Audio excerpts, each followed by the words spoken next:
How do you prepare a family meal for millions of people? Goya has the recipe. Starting in 1936, we have put the food with the authentic Latin American and Caribbean flavor on the tables of families with the most demanding palates. How do we do it? It all begins with the experience we have earned in over 80 years in the industry and a deep knowledge of the tastes and preferences of the Latin market. Our passion for excellence starts at home. We taste the foods we make every day. It's a tradition in our company that has been transmitted from one generation to another. We get the satisfaction that comes from hearing the phrase that has inspired 4 generations of the great Goya family. If it's Goya, it has to be good. It has to be good. It has to be good. Tiene que ser bueno. It has to be good. Tiene que ser bueno. It has to be good.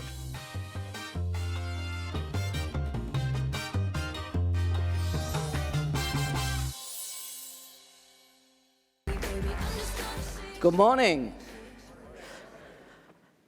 You know, I come to Chicago a few times a year and started to love this city. But I have an observation over the last few days, the last 2 days. Tibco must make great technology because I have not seen so many Indians in one place in Chicago, you know. So we love to learn, we love to use technology, so it must be great technology Tibco is making. But today, I'm here to talk to you about what does technology have to do with a can of bean? You know, what does it have to do with us? So I could tell you many stories about Goya. I could tell you the immigrant story. I could tell you the family story. I could tell you the story of the community, how much the community loves us. I could tell you the immigrant business success story. But I'm here to tell you today the technology story, that what technology goes into that can of bean. So hopefully you're going to love that, because I was surprised 10 plus years ago when I came to Goya. To take a minute and tell you about myself, I spent over a decade with NCR Teradata, large data warehouse, multi-terabyte sorts in the hardware, MPP machines, and then with SGI Cray doing extreme data visualization, simulation, weather, and so on. And then later on, going on to found a software company in New York City, which towards the end, when the company was acquired, touched 40% of all television advertising sold in the US, okay? So I was done with all that, and I still had a lot of innovation and entrepreneurial thinking in me about a decade plus ago. And that's when it brought me to Goya, right? And the Goya story wouldn't be told very well without telling you a few facts, okay? The Hispanic population is the second largest demographic here in the US, and it's the fastest growing demographic. And Goya Foods is the #1 Hispanic company in the US. And lastly, the one I'm most fond of is a very recent accolade we got. It is the #2 most loved food brand in the US. I loved it when I saw this release. So the journey starts in New York City in 1936 when Don Prudencio Unanue, an immigrant from Spain, comes over and founds this company, Goya Food, in Duane Street in New York City. And today, the 3rd generation of Unanues, the picture in the middle bottom, are running the company. They're actively running the company. And Don Prudencio Unanue, 80 years ago, saw the value of a brand, the imagery around the words Goya, and he also coined the slogan, if it is Goya, it has to be good. It has to be good. That is a very important slogan to us. And then about 4 or 5 years ago, there's a picture of Bob and Peter Unanue, third-generation Unanues who run the company, my bosses. Bob comes over and says, Basu, we want to double in 8 years what it took us to do in 80 years. Think about it. Logarithmic. How do you do it? You know, here is a technologist who worked with Silicon Valley companies and so on. We got a sabbatical after 4 years, you know, and I'm trying to figure out 80 years. Wow, this company has people who have been there 25 years, 30 years, 40 years, not one, many, right? And he wants to double in 8 years. Okay, what took them 80? Okay, and that was what got me hooked, all right? So Goya today, we are a manufacturing and DSD distribution company. DSD, direct store distribution. Our sales force goes out to grocers and retailers all across the US, and we deliver the product directly to the bodegas, to the grocers every day. We have 23 facilities worldwide. We have 4,000 employees, 2,200 products. And all these employees, all the people are part of the Gran Familia Goya, the grand family, the Goya family. So not only are we a Hispanic company, that's our root, but today Goya has, crossed over. There is a saying within the company, and when you say Hispanic, it was an education for me. Hispanic doesn't just mean Latino or Hispanic, okay? There are Latin people with different food experiences, different authentic food needs, whether they're coming from Puerto Rico, Dominican Republic, from Spain, Central America, South America, they're all very different. And we want to be that authentic food provider to each and every one of these demographics. Whether you're Colombian, whether you're coming from Mexico, the food needs are very, very different, okay? So we are for all groups, regardless of the origin and culture. And lastly, I want to tell you a story, how this kind of fits in. If you go to New York City, where I'm from, and you go uptown, on the northwest corner, you may see a bodega that serves the Puerto Rican market, right? And on the southwest corner, you'll see a bodega which serves the Dominican market. And a block away or two, you may see a bodega which serves the Cuban market. And the assortment and the foods that are specific to that bodega is very, very different. And Goya intrinsically understands that and knows that. Very important. So I pulled out this slide from about 10 years ago. And when we started this digital transformation at Goya, right? And we had basically 6 drivers. Improve and leverage the supply chain, okay? Improve the production planning process and the supply chain planning process. Put in a state-of-the-art WMS system and a TMS system. And lastly, the executives wanted great visibility into costs, margins, and profitability. It's a family-run business. It's a private company.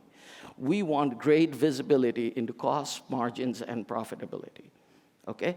And lastly, let's modernize this environment we have with our mainframe systems and with our different desktop systems. Let's start modernizing, get a new ERP system, and let's modernize. So this we wrote 10 years ago. Okay? So I want to step back and tell you the story of 2 products that I personally love. Okay? One is that big tote bag. It has a lot of garbanzo beans or chickpeas in it. And on the right-hand side, you see the growers have just brought in the seasonal olives. That's in Spain. So these are 2 pictures I took. So the first thing we do is we source globally from the best place on earth. Mangoes from Bani and mangoes from India taste a little bit different. Coconut water, the best place, is in Asia. So we will get the best, most authentic product from the best place on earth. Okay? And here are two examples of my favorite products. But we are all technologists here, so I told my data team to give me some ideas. We actually, in sourcing, look at 4,800 products every day. That's what we are planning for, and we have 35,000 data points that we are forecasting against, okay, on the sourcing side. On the make side, and here is 3 pictures I'll explain in a moment. It's very interesting. When you buy a can of Goya beans or you buy a packet of Goya dry beans, that picture of the steam coming out is basically every single chickpea that we have put in that can is being analyzed. If it doesn't meet our color, size, quality requirements, a stream of air comes out and rejects that single bean in real time. So that's what's happening over there, okay? And on the right-hand side is a picture I took in our olive operations in Spain. Every single olive that is coming in is being analyzed. Every single olive that we put in a can is being analyzed for color, for quality, and so on for that purposes. So there's a lot of technology that's going into what we are doing with the plants. We start with the best, and then we take it to another level. And we use a lot of high technology. You can see robotics, that are assembling these cans and so on, and that has been in our plant for over 5-10 years, So we are very, very technologically savvy and aware in the manufacturing side. But I want to give you an example of some of the data points that we're using in the plant. I am from New Jersey, so at the New Jersey plant, we make 173 SKUs, and we have 13 production lines where we basically make our rice mixes. And you can think about 173 SKUs, how many raw materials it takes for each SKU to assemble, and then how do we put the right amount at the right place at the right time? How do we manufacture just enough? So that is the challenge, right, that we are facing. So we are optimizing on the resources, the lines, the people, what we are going to make, what we have in inventory every week, every day. Okay? So that's what we are optimizing on the make side. And then every day, our sales force goes out, talks to all the grocers, they take orders, they send the orders back, and we fulfill those orders throughout the US from about 12 DCs, distribution centers. And there are, in the distribution centers, we queried our WMS system, it handles 2 million transactions per month. 2 million transactions per month. So it's optimizing all the movement of the people, of the material handling equipment, and so on, throughout our plant. And there are over 2 million transactions right there. Then our sales force goes out and sells. We went and took a look at our ERP system. There are over 2.5 million transactions per month that goes into our ERP system related to sales. And then for movement, our truck, here is a picture of our truck. I think it is in Texas. We are fulfilling those hundreds of thousands of orders with tens of thousands of grocers every day. And we are doing it in the multiples of hundreds. So there is a lot of technology and data and so on that are being created, that are being optimized to make this can of bean come from the supplier and reach the grocer. So where are we today in our journey? So today, we have finished our planning systems, demand planning systems. We have finished the supply chain planning systems. We have put in the manufacturing planning systems. And we have put in the TMS and the WMS systems throughout the US. And we are in the midst of implementing a new modern ERP that is manufacturing aware, okay? And we're putting that in, and while we're putting that in, we are thinking, how do we integrate all these different pieces, right? How do we integrate the WMS system, which has all the inventory information, into this ERP system? How do we take the sales data, integrate with this? Because in every one of this area, right, whether we are sourcing, whether we are making, whether we are selling, whether we are delivering, we need the best of breed system in each one of these areas. Otherwise, we wouldn't get extreme efficiency, the best efficiency, right? So we take all these pieces and we want to tie it together, right? How do we do that? And that is our responsibility in Goya IT. We feel integration is our core thing. So we chose the best enterprise integration platform, and we put that in there. And I can tell you an hour-long story just on that alone. But we also said, while we are doing this, we have to take care of all the reports. We accumulated over 1,700 reports over the 80 years, right? How do we cull it down? How do we simplify it? How do we deliver these reports? So we have brought it down to about 300. I think ultimately we'll end up with about 150 reports or 200 reports and about 50 dashboards that will make everybody's life simpler, better, right? But while we are doing this, we also put in a state-of-the-art infrastructure, hardware infrastructure, network infrastructure, right? We have an active disaster recovery center in Philadelphia. We have upgraded our security environment. We have put in a multi-cloud environment. Hey, when we started all this, I didn't know about the cloud 10 years ago. You know, people were just starting to talk about it. Salesforce was just coming in. But we now today have embraced the cloud, and we have embraced mobile computing and a full digital environment. That's where we are going to.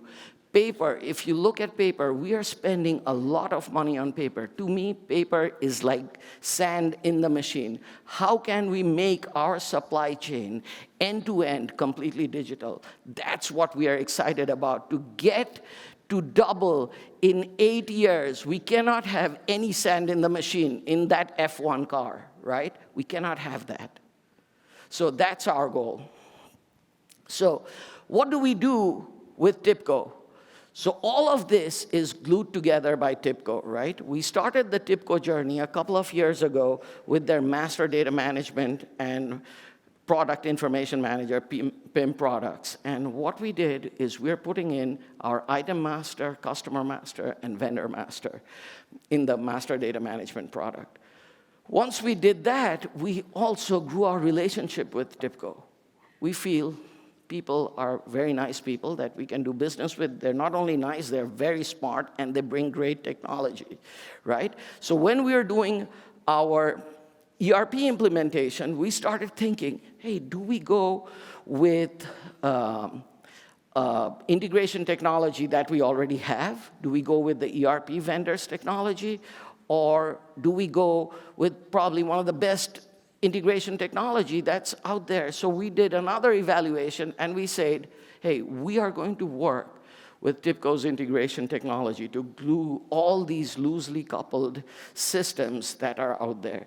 So we do integration through Tibco's technology, Enterprise Bus, and that we are developing all our internal products with. And then for business intelligence, with our data warehouse, we are putting in the forecasting and optimizing tools from Tibco, and lastly, delivering all these dashboards and data through the Tibco technology, whether it's on a tablet, whether it's on a phone, or whether it's on your desktop. So that's how we are gluing everything together, all these loosely coupled state-of-the-art systems that we have, right? But I wanted to give you a taste of what we are excited about and what's coming next from us, okay? So with Tibco, in under a week, we said, let's think about creating the next generation product. Let's do something with the smartphone that is usable. So this screenshot that I'm giving you are the screenshot of a screen that where are all our trucks every day. So we call this, where is my truck? So you can take your Google phone or iPhone and say, where is my truck? And the system brings up this dashboard, and it tells you where the trucks have traveled, and where it is today. Is it on New Jersey Turnpike or traveling at 50 miles an hour? Okay? We get all that information in real time from the mobile technology our drivers are carrying, right? So we interrogate that. And we're using multiple pieces of Tibco's technology in this, right? Because where we are going, our vision is we want to build one truth from beginning to end. It should be an event-driven, real-time enterprise that is geospatially aware, right? And this combines all of those pieces of technology, okay? It is connecting with multiple web services. It is querying the system with voice. It is then providing an event-based, real-time environment to us, telling us where exactly our resources are and when is it going to reach. And the next thing we did is the person, our salesperson or the merchandising person can say, not only where is my truck, but what is in my truck. So you can see it's querying our internal system and bringing up the order. It's bringing up the order that's going to be on that truck, right? So that's where we are going with this. We are combining all these internal, external pieces and bringing all of that together and making our environment real-time, event-driven, and geospatially aware, okay? And lastly, we want to create this fantastic dashboards, and we're doing that with Tibco's technology. It's all based on data science, it's all modeled and forecast, and it's delivering this information everywhere, okay? We want to cull down that over 1,500 reports to 50 dashboards that are consumable, and you can drill down to whatever reports you need whenever you need it. So that's the future vision. Event-driven, real-time, geospatial, digital everywhere, combining internal and external capabilities, okay? My story would not be complete if I didn't tell you about Goya's work in the community. This background picture is about in New York City in the Puerto Rican Day Parade, and we have a big float. We support the community for many, many years, and the community is really, really proud. When I came to Goya 10 years ago, I was in Miami for an executive meeting. In the evening, I went to look in the art district for some art, and lo and behold, I see Goya can of beans as art that is being sold in a Miami art gallery. So it's really fascinating what goes on with this. I have seen pictures where people are spraying, Goya Saison carton on their sneakers, So this brand has a lot of pride associated with it, and we do a lot of good. If it's Goya, it has to be good. And when we had the last storms, the hurricanes in Texas, when we had the hurricanes in Puerto Rico, and so on, we opened up our doors and we provided all the food that the community needed. Okay? So that makes us very proud. That makes me very proud. And we do that by not forgetting our mission, double in 8, what took us 80 years. And that stands on 3 pillars that we are listening to today: the culture, the strategy, and the technology. So with culture, it's a culture of the Gran Familia. You are part of the Gran Familia today for me, okay? We're talking. It's about quality, health, and nutrition. What you put in your mouth is really important. It's really, really important, okay? We have long-term employees. We have a culture of not firing anyone. We have people who are in the company for 50-plus years, 50-plus years, and we celebrate that, okay? We have entrepreneurial thinking, and that is cherished every day throughout the company. Think entrepreneurially. Okay? But we don't forget our roots of immigrants and their needs and bringing authentic food products to them, and the commitment to the community that we are part of, right? And the strategy, the business strategy, is pretty simple. Put Goya everywhere. Think about it. If that can of bean is not in the store when you are there, you're not going to buy that. You're going to buy something else. So let's put Goya everywhere. It's very simple, but effective. Have the entrepreneurial approach from sales to delivery to technology. Have an innovative product portfolio. We create about 10% new products, and we cull the old products out that are not working. But more importantly, 2,000 means 10% means about 200 new products are created by Goya every day. And they has to be of high quality, and it always has to be safe. It always has to be safe, okay? We do lot tracking all the way from the grower all the way to your table. If we need to recall something, we can do it in a moment's notice. And that is underpinned with technology. And lastly, in technology, we believe that we need to be with the best and we need to work with the best of breed technology everywhere. And we do not want to reinvent the wheel, so we take a very practical approach to innovation. Okay? We just glue it together with fantastic technology that Tibco is providing, and I gave you a little bit of a vision of that. So that's what we mean by practical innovation. And we deal with planning systems, execution systems, and lastly, with partnership. You know, when I came to Goya 10 years ago, we had a fantastic development team, and some of them are right here. We couldn't do it without them, right? But the mindset we have slowly changed and we have embraced is by extending ourselves to the partner community, to the community at large, and by helping each other, okay? So these partnerships in technology have very, very important, and I'm so grateful I can stand up here and share this Goya story with you, because if it's Goya, it has to be good. Thank you.